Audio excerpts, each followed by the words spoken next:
arrastrándote por el polvo durante toda tu vida. Y pondré hostilidad entre tú y la mujer, y entre tu descendencia y la descendencia de ella. Tu descendencia te golpeará la cabeza, y tú le golpearás el talón. Luego le dijo a la mujer: haré más agudo el dolor de tu embarazo, y con dolor darás a luz. Y desearás controlar a tu marido, pero él gobernará sobre ti. Y al hombre le dijo: dado que hiciste caso a tu esposa y comiste del fruto del árbol del que te ordené que no comieras, la tierra es maldita por tu culpa. Toda tu vida lucharás para poder vivir de ella. Te producirá espinos y cardos, aunque comerás de tus granos.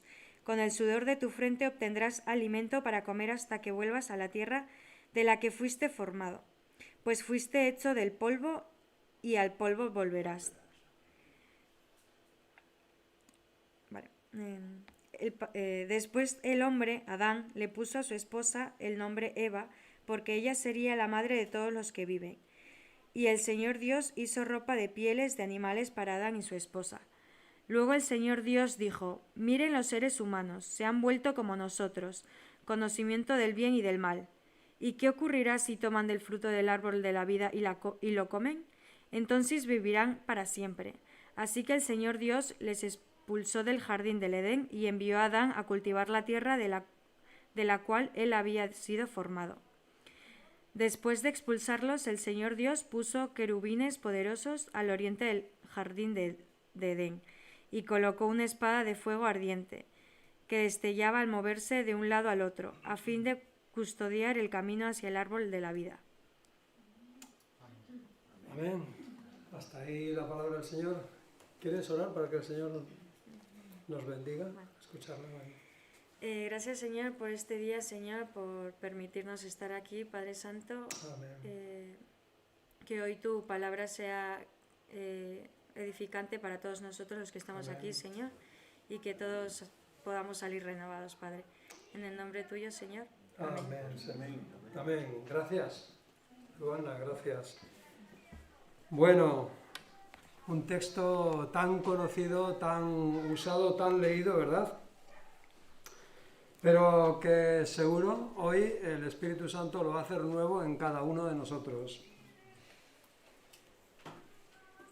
A veces nos planteamos si pudiéramos cambiar el origen de las cosas o pudiéramos cambiar algunas cosas que han ocurrido en nuestro pasado.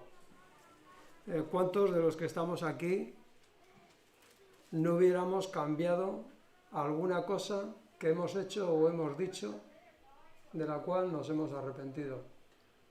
Yo el primero. Pero la cuestión es que deberíamos conocer cómo hemos llegado a estas circunstancias para poder explicar lo que nos acontece, lo que nos rodea. Cuando vemos cómo las cosas se desenvuelven en nuestra sociedad, cómo nosotros mismos actuamos, deberíamos saber cuál es el origen, cómo hemos llegado hasta aquí. Y es muy importante porque es imposible de explicar nuestra situación si no sabemos cuál es el origen o cuál es el principio de todo eso. La Biblia se ocupa precisamente de revelarnos cuál es el origen, dónde dio comienzo esa situación por la cual ahora estamos viviendo de una forma o de otra. Eso es lo que encontramos aquí, la revelación de cuál fue el comienzo, cuál fue el origen. La verdad es que nos vamos a encontrar a lo largo de la vida con muchas personas. Nosotros mismos podemos intentar dar explicación.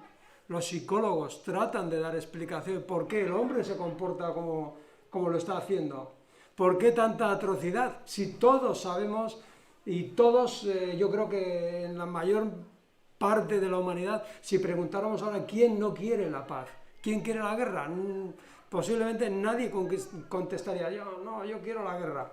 Bueno, siempre puede haber alguien, ¿verdad? Pero lo habitual no es eso. Entonces, ¿por qué nos comportamos así? ¿Qué es lo que destruye familias? ¿Qué es lo que destruye nuestras relaciones? ¿Dónde está el origen de todo esto?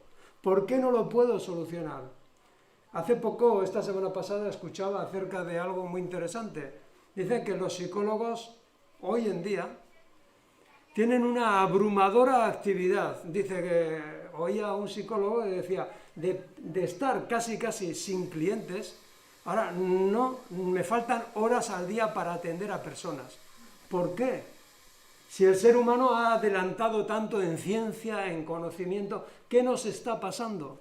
¿Por qué cada vez más niños y más niñas están buscando la ayuda para poder vivir de una forma equilibrada, de una forma sana?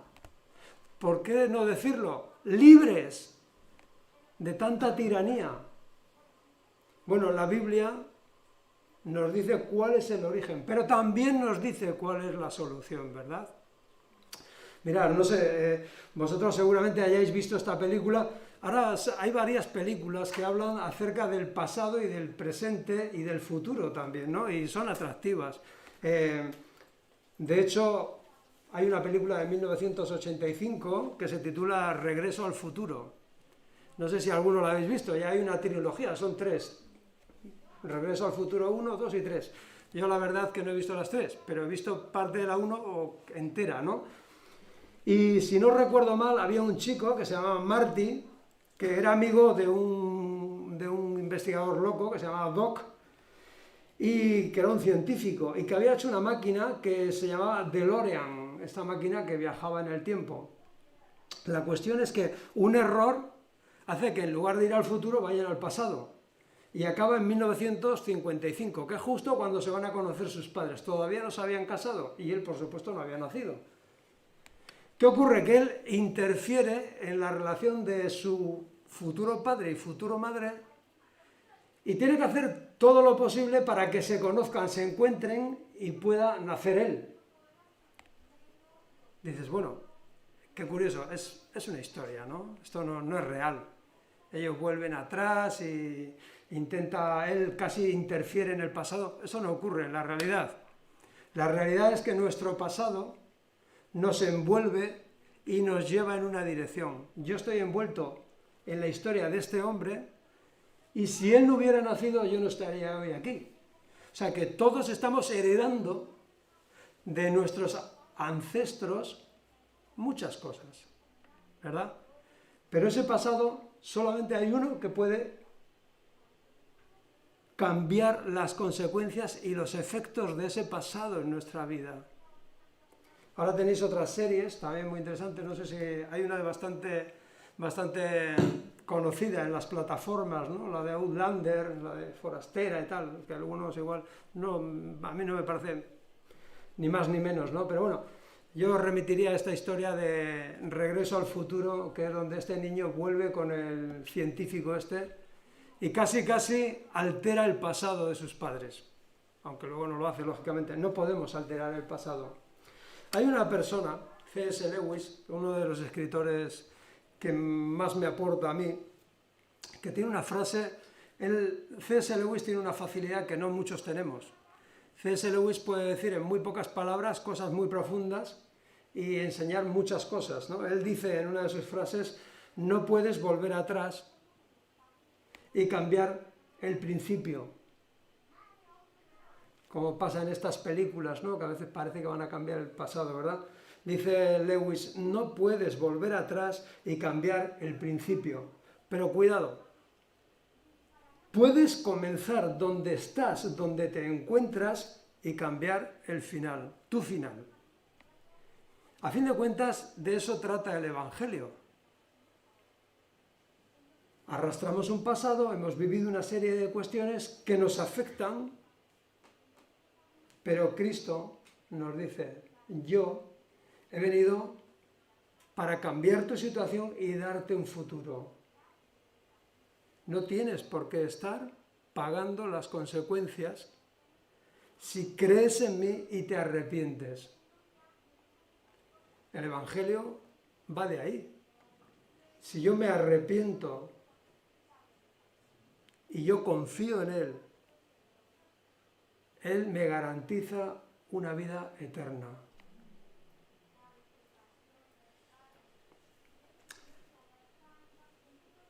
Mirad, yo creo que todos en mayor o menor medida nos hemos encontrado alguna vez en estos estados, en el estado de duda. Igual ahora también estás dudando, ¿no? O quizás hayas dudado en alguna ocasión, dudar de la bondad de Dios. Es decir, cuando dudamos de la bondad de Dios, dudamos de que Él desee nuestro bien para nosotros.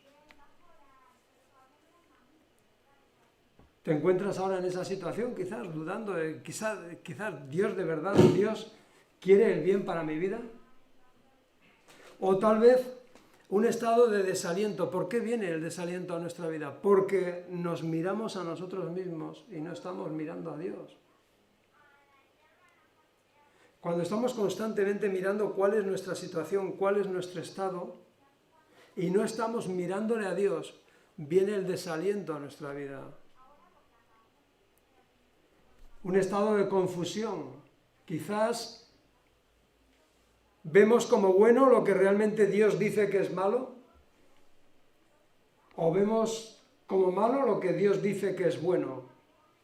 Un estado de derrota. ¿Por qué podemos estar viviendo en derrota? Porque no vemos salida a nuestra situación. ¿Te encuentras en una situación de este estilo? De duda, de desaliento, de confusión, de derrota porque crees que tu situación no puede cambiarla a nadie, y por tomar otra más.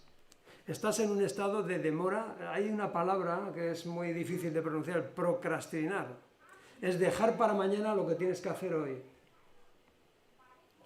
¿Te parece que en tu vida siempre estás dejando para mañana las cosas? Cuando sabes que tienes que tomar una decisión hoy. Necesitas poder para decir, sé dónde está el bien, sé que Dios me garantiza la vida eterna, sé que Dios es quien me ayuda, tengo que confiar en Él. Si te encuentras en una de estas situaciones, lo que viene a decir el Evangelio de Cristo es que tú puedes vivir en victoria sobre estas cosas. La fe disipa la duda. La fe nos da aliento, nos da certeza de lo que podemos esperar en Cristo. Disipa la confusión, nos dice qué es bueno y qué es malo, y lo entendemos. Y nos abre una salida, que es Cristo. Él abre un camino por el cual transitar. Pero además de eso nos da poder para tomar la decisión. Y esto es algo muy importante. Como decía antes, muchas son las personas que saben dónde está el bien, pero no tienen poder para llevarlo a cabo, para ejecutarlo.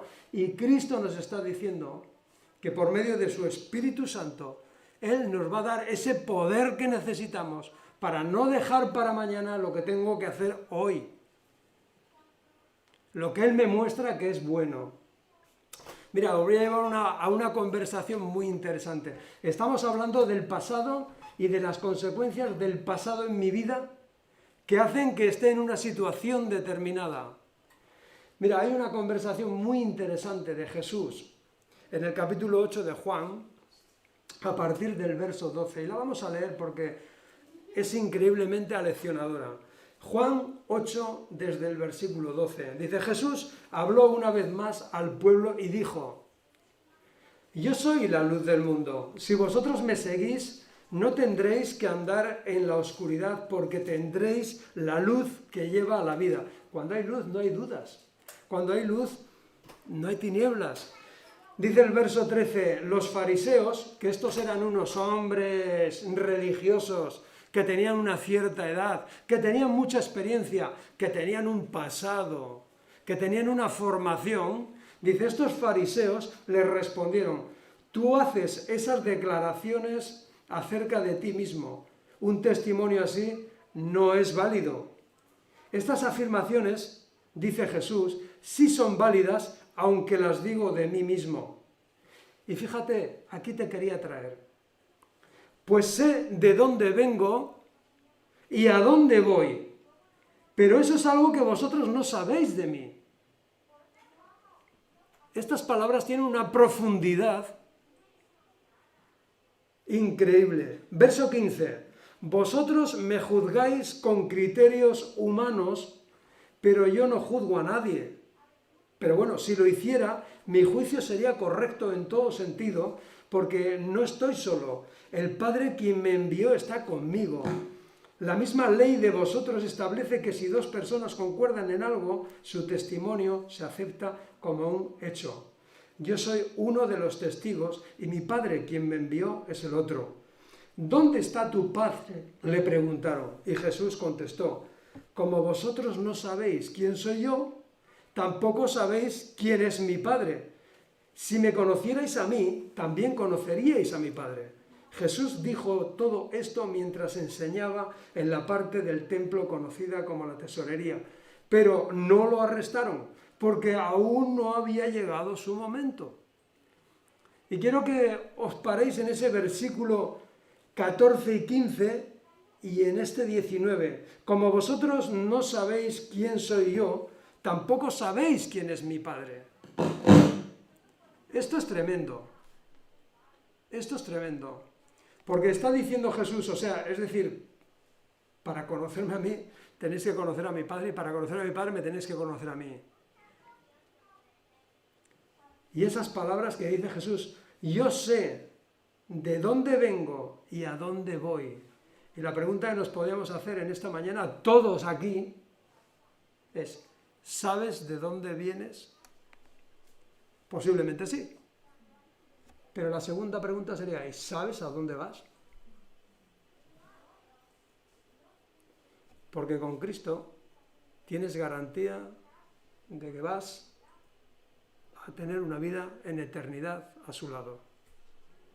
Pero esta pregunta no me la contestes a mí, porque no te va a servir de nada. Tienes que hacértela a ti mismo y contestártela tú.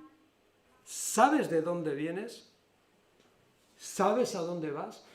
Hoy vamos a compartir un texto en Génesis 3. Nos habla del origen, del por qué estamos en la situación en la que nos encontramos.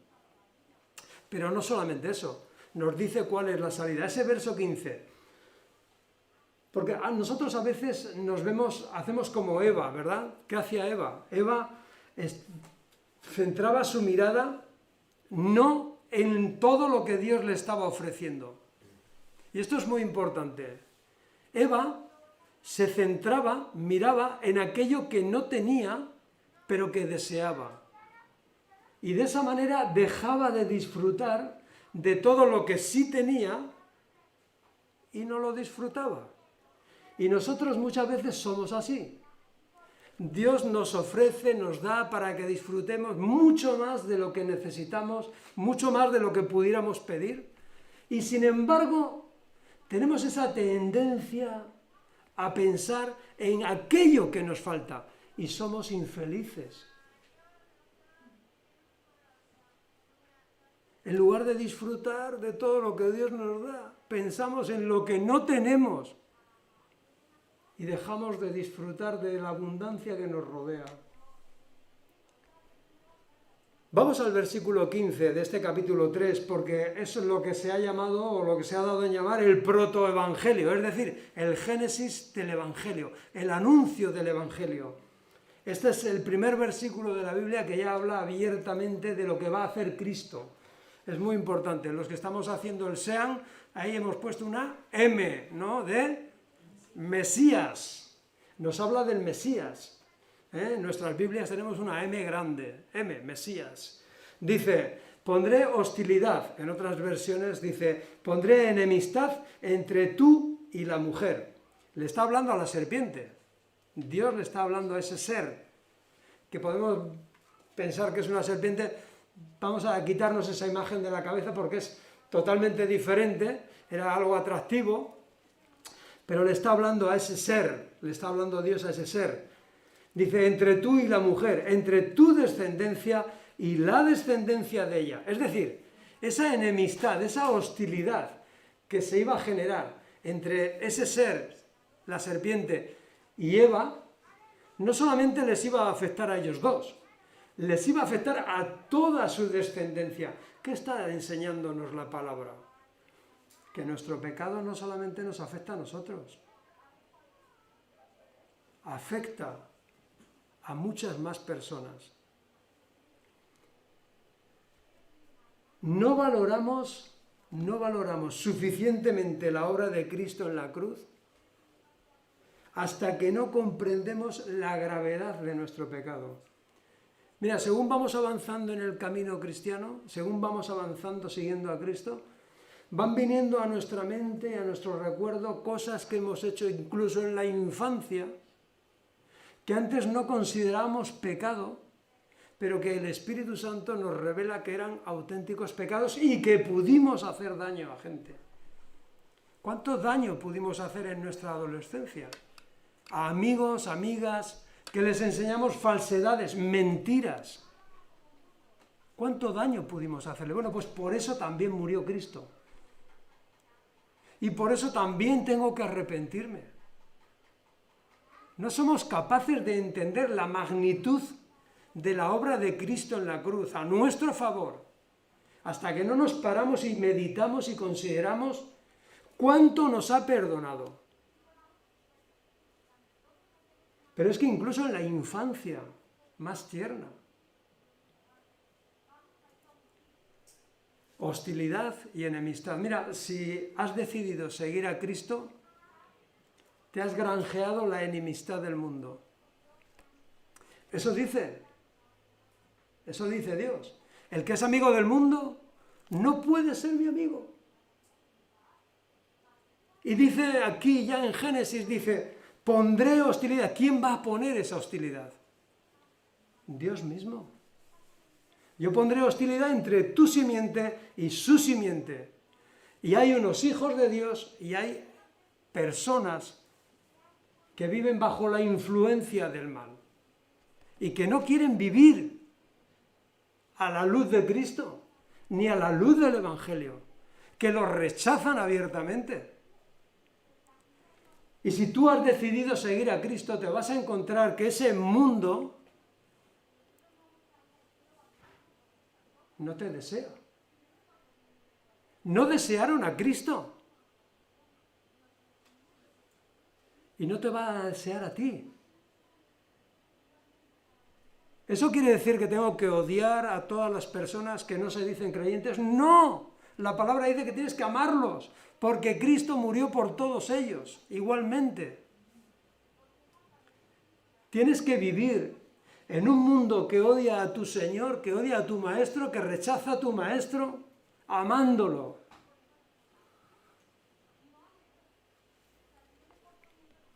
Este es el protoevangelio, este es el anuncio del Evangelio. Pero es que dice más. Su descendiente, es decir, el descendiente de la mujer, te golpeará en la cabeza y tú le herirás en el calcañar, en el talón.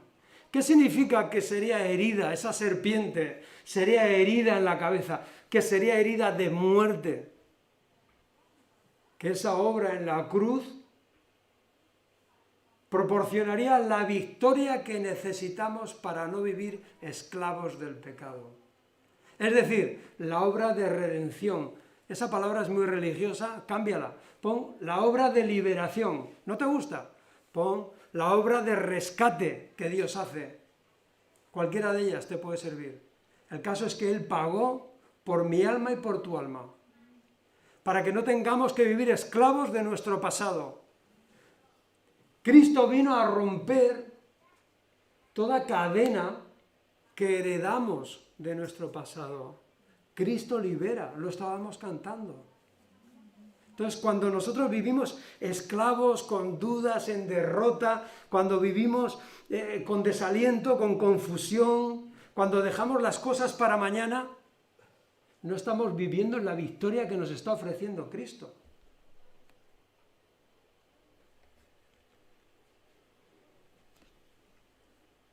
Luego le dijo a la mujer, haré más agudo el dolor de tu embarazo, y con dolor darás a luz, y desearás controlar a tu marido, pero él gobernará sobre ti. Aquí muchas personas en estos versículos Hay muchas personas que justifican el capitalismo o justifican el patriarcado, como se le llama ahora. No. Mira, cuando habla de gobernar, se trata de tener autoridad. Y la autoridad es la autoridad de Cristo. Mira, en el Evangelio hay una autoridad que el mundo no puede recibir ni entender. El Señor Jesús lo dice muy claramente, dice, el que quiera ser el mayor entre vosotros será él siervo de todos. Esa es la autoridad espiritual.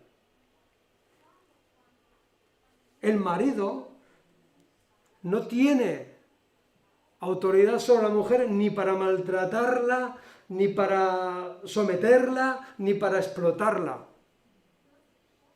Pero sí tiene autoridad para entregarse por ella. El que quiera ser el mayor de vosotros será siervo de todos. El mundo ha cambiado incluso este concepto de gobernar, de tener autoridad, lo ha invertido. ¿Para qué? Para abusar. ¿Y para qué se utiliza la autoridad? Para someter a otros. Pero no es esa la autoridad que nos brinda el Evangelio. La autoridad que nos brinda el Evangelio es una autoridad que sirve a los demás. Estás en autoridad para ayudar. Yo durante 40 años he trabajado en industria. Mirad, hay una cosa que a mí me gustaba mucho. Era que los encargados ayudaran a los obreros. Un buen encargado era aquel que facilitaba, era un facilitador.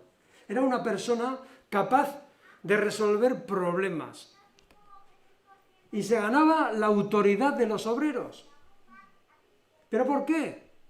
Porque los ayudaba. No solamente les daba órdenes, sino que hacía lo necesario para que esas personas hicieran su trabajo bien y con el menor esfuerzo posible. Ese tipo de autoridad es el que el mundo ha tergiversado. Pero Dios nos está diciendo, aquí, tu deseo será controlar a tu marido, pero él gobernará sobre ti. Es decir, ahí esa autoridad no la vamos a negar. Es el Señor mismo quien desde el principio otorga esa autoridad al varón. Continuamos. Y al hombre le dijo, dado que hiciste caso a tu esposa y comiste del fruto del árbol que te ordené que no comieras, la tierra es maldita por tu culpa. Toda tu vida lucharás por poder vivir de ella. Vaya, una tierra de promisión, unos árboles que ofrecían frutos, algo que era hermoso, se acaba convirtiendo en una maldición. Bueno, es Dios el que maldice aquí, ¿verdad? A la tierra. ¿Pero qué significa esto? Es lo contrario de la bendición. Todo don perfecto, toda bendición desciende de lo alto. Y cuando buscamos en otros recursos esa bendición, no la encontramos. Te producirá espinos y cardos, aunque comerás de su grano.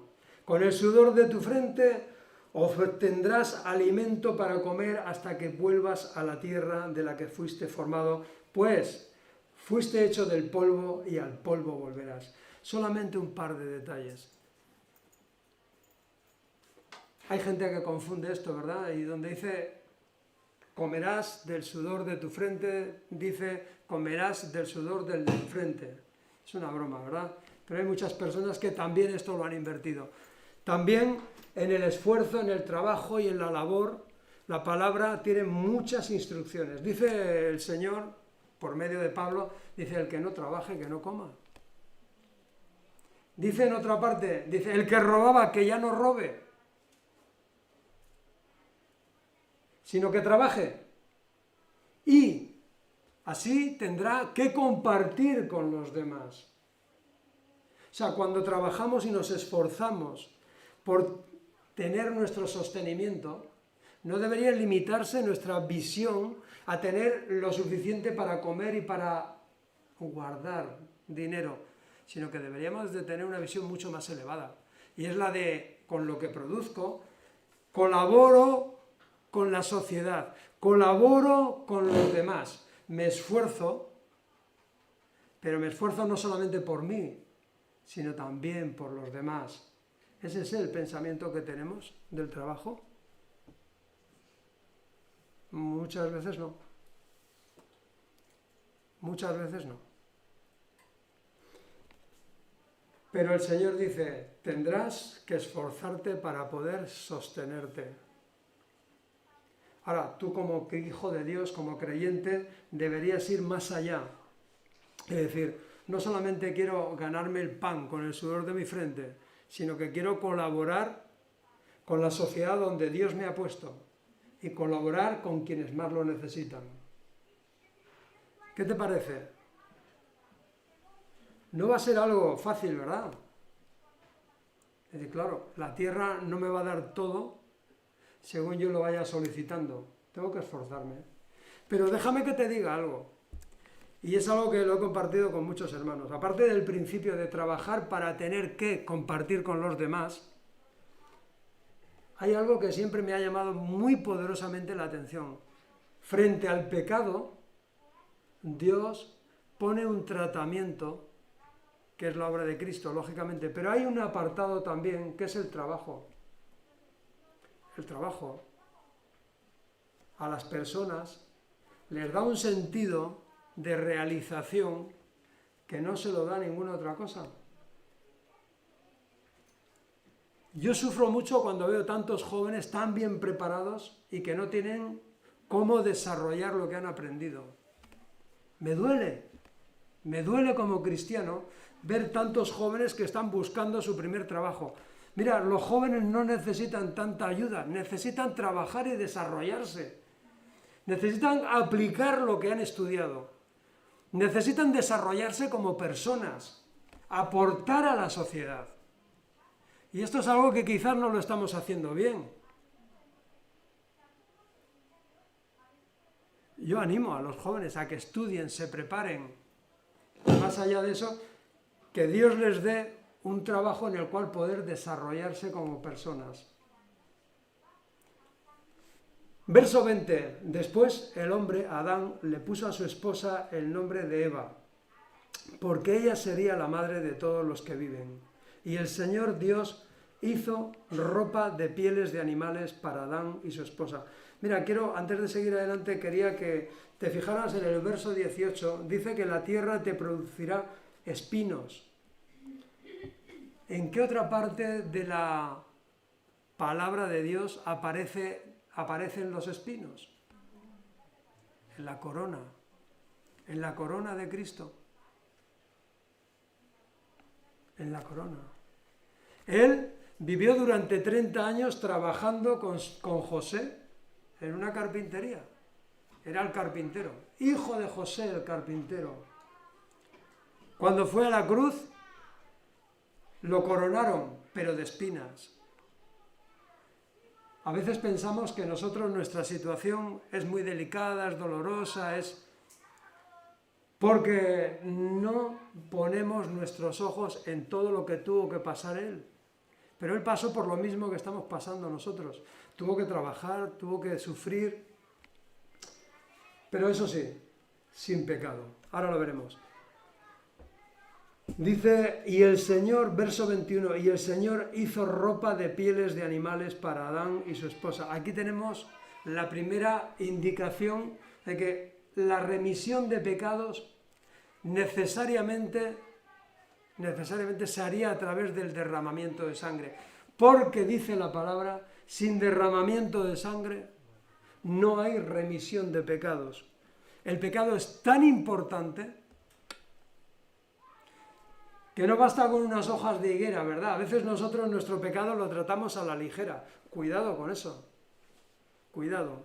Una simple mentira, ¿verdad? Cuando estamos en nuestra casa, igual, últimamente en estos días hablábamos sobre algo, dice, cuando estás en casa y comentaba una persona, dice, llaman por teléfono o alguien y le dices a esa persona, no, mira, dile que no estoy. Al niño, dile que no estoy. Le estás haciendo mentir. No solamente mientes tú, le haces mentir a él. El pecado, por insignificante que nos parezca, puede tener consecuencias muy graves. Y dice el Señor, dice, les hizo ropas de pieles de animales, hubo derramamiento de sangre para cubrir su vergüenza, para cubrir su pecado. Y hubo derramamiento de sangre en aquella cruz para limpiar mi pecado y tu pecado. Cuidado con ver que hay pecados veniales, mortales, de diferentes tipos. Solamente hay un pecado, que es el que ofende a Dios. Y por insignificante que nos parezca nuestro pecado, es muy importante para Dios. Rompe nuestra relación, pero también afecta a las personas. ¿Qué están viendo las personas en nuestra vida? ¿Cómo nos comportamos? ¿Cómo vivimos? En nuestro trabajo. Estamos hablando de trabajo, ¿verdad? ¿Soy consecuente con mi trabajo? ¿Estoy hasta última hora en mi trabajo? ¿O estoy de alguna manera robándole al empresario?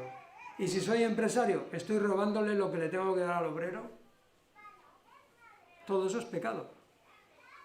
Tanto el que le pagan algo por hacer una actividad determinada y no la hace, como el que está recibiendo el trabajo de otro y no le paga lo suficiente.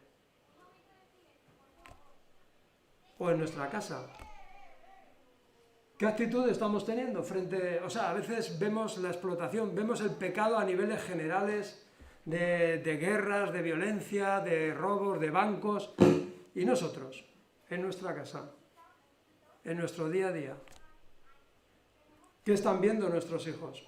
¿Están viendo una vida consecuente con lo que decimos que somos? ¿O estamos rebajando el pecado? Estamos tratando de rebajarlo. ¿Qué están viendo mis vecinos?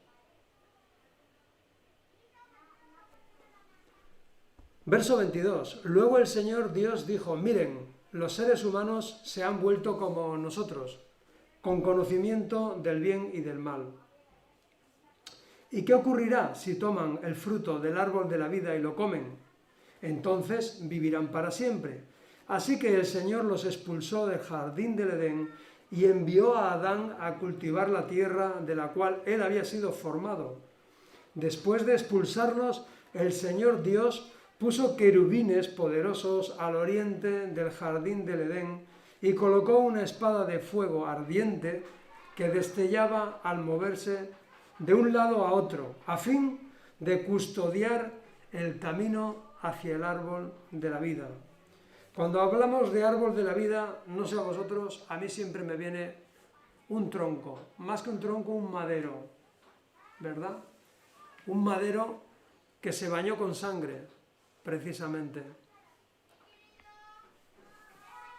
Una obra, a través de Cristo en aquel madero, que hace posible que ese camino que se había cortado entre la vida eterna que tenía ese árbol de la vida y los que allí habitaban, ese camino volviese a estar abierto para el que quisiera acercarse y tomar y vivir en comunión con Dios. Aquí nos habla de querubines, no vamos a entrar ahora, podría ser tema de otra predicación, qué son los querubines, qué son los arcángeles, qué son los ángeles, pero en definitiva son seres espirituales que se interponían entre el hombre y el árbol de la vida eterna. ¿Y esa espada? Pues no vamos a empezar a dilucidar aquí en qué consistía esa espada. Pero eso sí, hay algo claro. Dice que Dios hizo que el hombre no pudiera acceder al árbol de la vida en las condiciones en que se encontraba. Y solamente Cristo, y a través de Cristo, y a través de ese sacrificio en la cruz que Él hizo, derramando su sangre por nuestros pecados, es que nosotros tenemos acceso a esa vida eterna. Claro que sí. Él no solamente nos limpió de nuestro pecado, sino que nos hace partícipes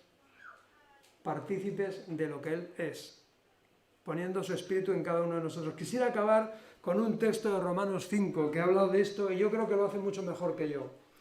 Romanos capítulo 5, verso 12, dice el apóstol Pablo, cuando Adán pecó, el pecado entró en el mundo. El pecado de Adán introdujo la muerte, de modo que la muerte se extendió a todos porque todos pecaron en Adán. Recordar que hay otra escritura que dice que el aguijón de la muerte es el pecado. Lo que inocula el veneno es el pecado. Dice, es cierto, la gente ya pecaba antes de que se entregara la ley, pero no se le tomaba en cuenta como pecado porque todavía no existía ninguna ley para violar. Sin embargo, desde los tiempos de Adán hasta los de Moisés, todos murieron, incluso los que no desobedecieron un mandamiento explícito de Dios, como lo hizo Adán. Ahora bien, Adán es un símbolo, una representación de Cristo, quien aún tenía que venir. Pero hay una gran diferencia entre el pecado de Adán y el regalo del favor inmerecido, o lo que es lo mismo, la gracia de Dios.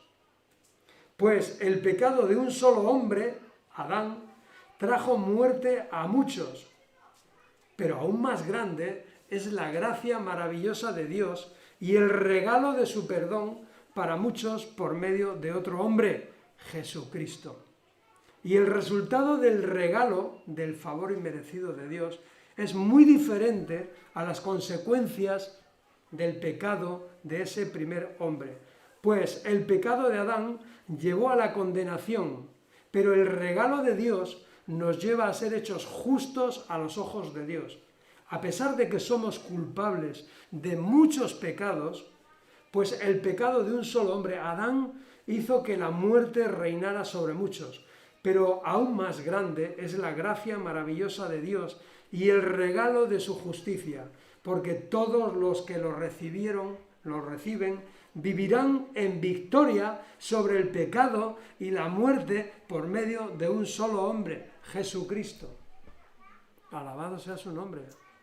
Creo que no lo puedo decir mejor, no tengo nada que añadir a cómo lo expresa Pablo. Y continúa, así es, verso 18. Así es, un solo pecado de Adán trae condenación para todos, pero un solo acto de justicia de Cristo trae una relación correcta con Dios y vida nueva para todos. Por uno solo que desobedeció a Dios, muchos pasaron a ser pecadores, pero por uno solo que obedeció a Dios, muchos serán declarados justos. Bendito sea el nombre del Señor. Este es el mensaje del Evangelio. Qué importante es conocer el origen de la situación que estamos viviendo. Pero no se queda ahí la palabra de Dios. La palabra de Dios nos da la salida. Y esa salida es Cristo. Él es el que abre ese nuevo camino para llegar al árbol de la vida. Él es el que, por medio de su sangre, nos ha comprado de ese reino de tinieblas para que vivamos vidas que reflejen su imagen en nuestros días. La pregunta sería, ¿estoy reflejando la imagen de Dios en mi familia, en mi trabajo, donde me desenvuelvo, con mi vecindario, con mis compañeros de estudios, con mis amigos, en las fiestas? ¿Cómo me divierto? ¿Cómo me relaciono? ¿Estoy trayendo ese reino de los cielos a esta tierra en este día? Porque esa es la función de la Iglesia y la función de cada hija y de cada hijo de Dios. Traer ese reino de los cielos ahí donde tú estás. ¿Y es posible esto? Sí. Es posible porque Cristo lo ha hecho posible. Tu testimonio como mi testimonio son importantísimos. No tenemos por qué vivir con la duda, no tenemos por qué vivir con el desaliento, no tenemos por qué vivir en confusión, no tenemos por qué vivir en derrota y no tenemos por qué estar esperando a tomar decisiones acertadas a mañana cuando las puedo tomar hoy. Yo le pido a Dios que todos los que aquí estamos, estemos totalmente decididos y consagrados para que esto sea así. Para que mi vida, como tu vida, sean un fiel reflejo de lo que Cristo hizo. Que nosotros seamos testigos del poder de su obra. Vosotros me seréis testigos, dice Dios. Y esto es muy importante. El pecado no lo podemos minimizar, no podemos darle poca importancia. Tiene mucha importancia, tanta que Jesús tuvo que pagar con su sangre. Pero, y déjame acabar con esto, creo sinceramente que si yo o tú hubiéramos estado solos en la tierra, solos, Cristo hubiera venido por ti. Porque te ama, porque le interesas. Es decir, Cristo se implica en mi vida y se implica en la tuya. La cuestión es, ¿yo quiero implicarme en los negocios de Dios? ¿Quiero estar implicado en los negocios de Dios? Esto me va a granjear enemigos, enemistad. Como dice al principio, pondré enemistad. Pero pregúntate y contéstate. ¿Quiero estar inmiscuido, implicado en los negocios de Dios? ¿En traer su reino a la tierra? Es muy sencillo. Se trata de eso solo. Cristo ya hizo todo lo que tenía que hacer por ti y por mí. Ahora tenemos que ser nosotros quienes respondamos a esa obra. ¿Cómo lo vamos a hacer? Amén. Vamos a alabar al Señor. Yo creo que se merece el Señor que le alabemos. ¿A que sí? Tu pasado puede ser el que sea, pero no tienes por qué vivir esclavo de tu pasado. Hay que acogerse, tenemos que acogernos a la obra de Cristo. Esa obra maravillosa que nadie podía hacer. ¿Os acordáis de ese versículo que dice que la muerte no pudo retenerlo? ¿Pero por qué no pudo retener a Cristo en la tumba? ¿Porque él no tenía pecado?